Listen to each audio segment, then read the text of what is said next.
Allô tout le monde, j'espère que vous allez bien. Aujourd'hui, on regarde ensemble les 4 façons de consommer vos huiles essentielles de manière sécuritaire.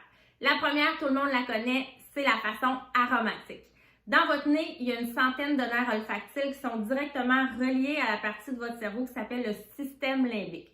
En gros, on stocke tous nos souvenirs à cet endroit-là. C'est vraiment intéressant d'utiliser le nez pour travailler entre autres les émotions, les humeurs en dents de scie, en montagne russe. Ça va nous aider aussi au niveau du stress, de l'anxiété et vraiment au niveau du sommeil. Moi, ça a fait toute la différence. De manière aromatique, vous pouvez bien entendu utiliser le diffuseur. Super important, ça doit être un diffuseur à froid, à ultrasons par exemple. On ne doit pas chauffer l'huile essentielle de grade thérapeutique parce qu'on vient éliminer toutes les propriétés qui sont présentes dans cette molécule-là. On peut utiliser aussi nos mains, ok? Donc, c'est super simple. On vient déposer une petite goutte comme ça ici. On vient mettre au niveau du visage. Et on prend une dizaine de grandes inspiration-expiration. Vous allez voir, après quelques secondes à peine, vous allez déjà ressentir les bienfaits. Ici, je suis venue utiliser l'orange sauvage. J'adore utiliser cette huile-là, entre autres, pour la période des devoirs avec mes enfants. Pourquoi? Bien, c'est toutes les émotions positives. Donc, je leur mets un environnement propice à faire leurs devoirs. Ça les aide aussi au niveau de leur concentration. C'est comme un gros soleil dans notre journée. Donc, si on a des petits blues au courant de la journée, par exemple, on peut venir en diffuser et on va se sentir beaucoup plus légère, beaucoup plus positive également. Donc, super belle huile que vous devriez vraiment avoir dans votre trousse de mieux-être. De manière aromatique aussi, on peut utiliser un inhalateur. Donc, un inhalateur, vous voyez ici, il y a des petits trous. On le met au niveau de notre nez et à l'intérieur, il y a un petit tampon que l'on peut venir changer au besoin. Donc, on met une dizaine de gouttes sur le tampon et on revient mettre dans le récipient. Donc, c'est super pratique. Entre autres, moi, je suis quelqu'un qui est très anxieuse, qui a de la difficulté au niveau de la gestion de son stress. Je peux traîner mon inhalateur partout avec moi. C'est très discret. Et ça permet vraiment de venir me gérer en temps réel et pas vraiment laisser mes émotions, mon stress dans ma valise, puis la traîner, puis à un moment donné m'effondrer. Parce que c'est vraiment épuisant de ne pas considérer notre santé émotionnelle, notre santé psychologique. Donc, au niveau aromatique aussi, il y a plein de bijoux aussi qui existent avec la pierre de lave où on peut venir déposer des petites gouttes d'huile essentielle sur nos vêtements, sur notre oreiller, dans nos cheveux. Bref, soyez imaginatifs. La deuxième manière de consommer les huiles essentielles, ça va être topique. Topique, on parle de la peau. Petit conseil, quand on débute avec les huiles essentielles ou on essaie une nouvelle molécule, venez faire un petit test au niveau de votre avant-bras, particulièrement si vous avez la peau sensible pour justement valider si vous faites une réaction. Il y a des huiles qui sont plus abrasives. Je pense entre autres au clou de girofle, à la cannelle, à l'origan. Donc, super important de venir faire ce petit test-là, surtout pour les enfants. OK? Deuxième instruction par rapport à l'utilisation topique, tout ce qui est agrumes. Orange, pamplemousse, lime, j'en oublie les mélanges comme Citrus Bliss, par exemple, On Guard, qui ont la présence d'agrumes à l'intérieur. On ne peut pas l'appliquer sur notre peau avant de s'exposer au soleil. On peut même avoir des petites brûlures ou des taches pigmentaires. On doit attendre de 12 à 14 heures avant de s'exposer au soleil, super important. Quand on travaille de manière topique, on va toujours utiliser l'huile de coco fractionnée.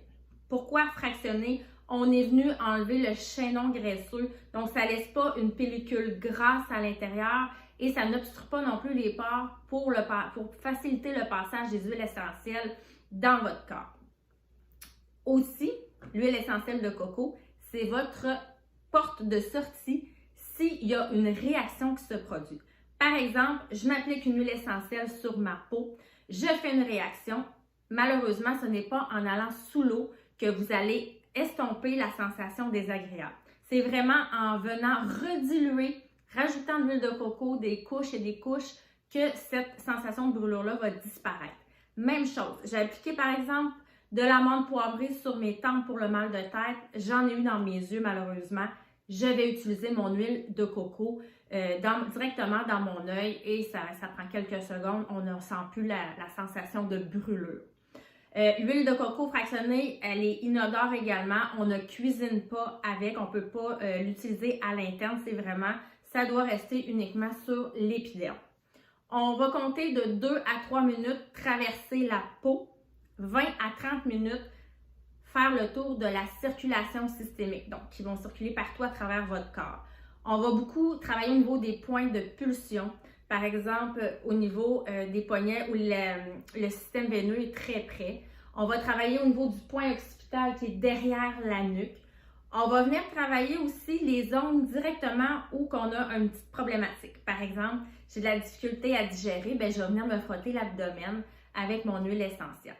Autre endroit super intéressant, c'est sous les pieds.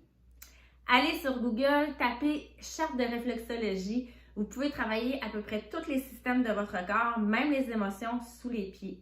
C'est un endroit où que les pores sont très dilatés. Donc, l'huile essentielle pénètre très, très rapidement dans le corps. La peau aussi est moins sensible et ceux qui ont de la difficulté avec les odeurs, mais qui ont besoin des bienfaits des huiles, bien, peuvent travailler à cet endroit-là. Donc, ils ne seront pas incommodés par les odeurs.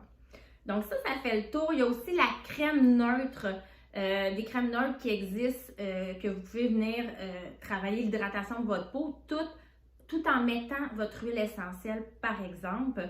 Puis si vous ne voulez pas travailler avec l'huile de coco fractionnée, il y a l'huile d'amande douce légère qui peut être intéressante aussi.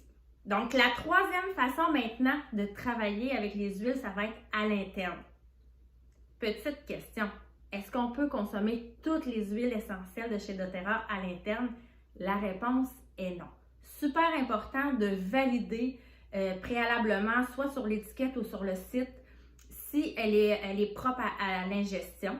Je pense entre autres à la Golterie qu'on ne peut pas consommer à l'interne. Même chose pour le mélange d'huile essentielle d'Iblue.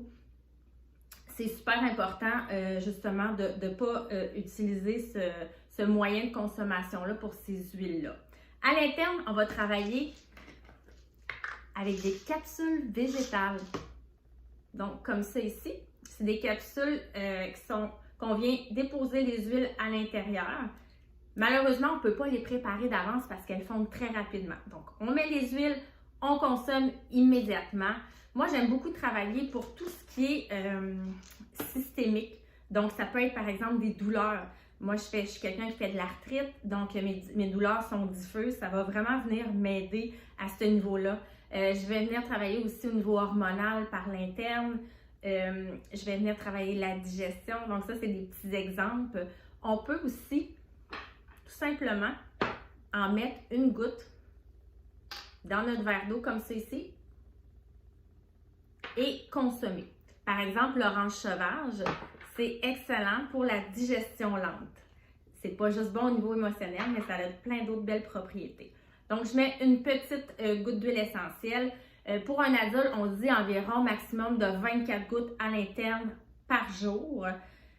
Pour un enfant, normalement, ça va être vraiment après l'âge de 10 ans. Inquiétez-vous pas, je vous remets à la fin un petit guide qui va venir vous dire les quantités maximales à consommer par jour. Et aussi au niveau de la dilution, j'ai oublié de vous le mentionner. Lorsqu'on travaille avec l'huile essentielle et l'huile de coco, on doit diluer. Okay? Pour un adulte, c'est moins important d'avoir un dosage précis, mais quand on travaille avec des petits bébés, il faut vraiment beaucoup diluer. Donc, toutes ces données-là, toutes ces informations-là, ils vont être présentées dans le petit guide que je vous remettrai à la fin de l'atelier.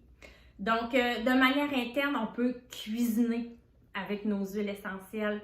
C'est puissant, c'est délicieux. Puis en plus, on ajoute des fines herbes. Au bout de quelques jours, sont déjà plus propres à la consommation. Alors que les huiles essentielles, c'est tellement facile. On ouvre la bouteille, on vient en mettre quelques gouttes et on consomme tout simplement. Petit truc, utilisé en fin de cuisson, bien entendu, parce qu'on ne doit pas chauffer nos huiles essentielles pour en profiter vraiment au niveau thérapeutique également. Donc, elles sont bonnes, mais elles ont toutes plein de belles propriétés. La quatrième façon de consommer les huiles essentielles, c'est vraiment pour un usage écologique. Donc, vous pouvez faire, par exemple, votre nettoyant à fenêtre. Vous pouvez, par exemple, mélanger de la petite vache avec l'amande poivrée, venir nettoyer votre bain, votre évier. Moi, j'ai vraiment été surprise par les résultats. Mon évier est brillante. Au niveau du stainless, travailler avec de l'huile de coco, un petit peu de citron. Bref, il y a plein de recettes qui existent. L'arbre à thé, le mélange on guard pour les nettoyants à tout usage avec un petit peu de savon de Castille. Ou pour les plus paresseux comme moi, d'acheter les produits déjà faits. Et c'est ça, ça facilite la vie quand on est débordé, on est maman, on travaille et tout. Donc, il y a des solutions aussi chez doTERRA qui sont clés en main, que vous n'avez pas besoin de faire des mélanges pour pouvoir profiter en fait des produits. Donc, ça fait pas mal le tour. Si vous avez des questions, n'hésitez pas, écrivez-moi, écrivez sous la publication, puis on va s'assurer d'éclaircir tout ça avec vous. Donc, je vous embrasse. Bonne journée!